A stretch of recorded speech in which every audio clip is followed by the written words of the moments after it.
संसार में वह व्यक्ति शासक होता है जो अपने मन पर, इंद्रियों पर कंट्रोल कर लेता है। वह व्यक्ति कितना भी बड़ा राजा क्यों ना हो, लेकिन इंद्रियों का दास हो, मन का गुलाम हो, तो आचार्यों ने कहा है, ग्रंथों में लिखा हुआ है, वह गुलाम कहलाता है।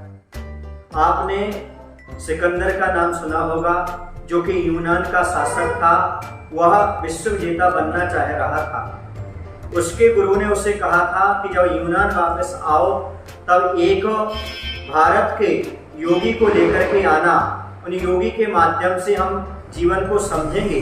भारत का योगी हमारे जीवन में बहुत कुछ शिक्षा प्रदान कर सकता है। वह जब भारत से यूनान जाने को हुआ तब उसने एक योगी की खोज करना प्रारंभ की और वह जंगल में गया। घने जंगल में उसे ध्यान में बैठे हुए एक योगी दिखाई दे गए। सिकंदर वहां पर गया, उसने जाकर के देखा महाराज ध्यान में थे। जब महाराज ध्यान से उठे तब उसने निवेदन किया, महाराज आपको हमारे साथ यूनान चलना है, क्योंकि हमारे गुरु ने कहा है कि एक योगी को, भारत के योगी को लेकर के आना, आपको वहां चलना पड़ेगा। हम आपके लिए सब कुछ आरक्षित कर देंगे, एक महल, कोठी, हवेली, सेवक, नौकर चाकर सारे व्यवस्थित कर देंगे। आपके लिए कोई असुविधा नहीं रहेगी, आपको चलना होगा। तो योगी बोले, भाई हमें ज़्यादा व्यवस्थाओं की आवश्यकता नहीं है, मैं कोई इच्छा नहीं रखता हूँ, इसलिए मैं कहीं जाना नहीं चाहता हूँ। तब सिकंदर ने कहा, आपको मालूम नहीं है आपको आदेश कौन दे रहा है? सिकंदर महान विश्व विजेता, आपके लिए चलना पड़ेगा।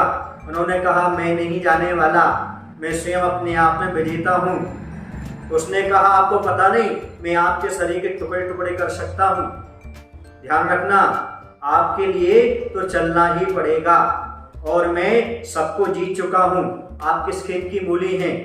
यह सुनकर के महाराज शांत चित्त से बोले, भाई देखो बात ऐसी है, आप मेरे टुकड़े टुकड़े नहीं कर सकते।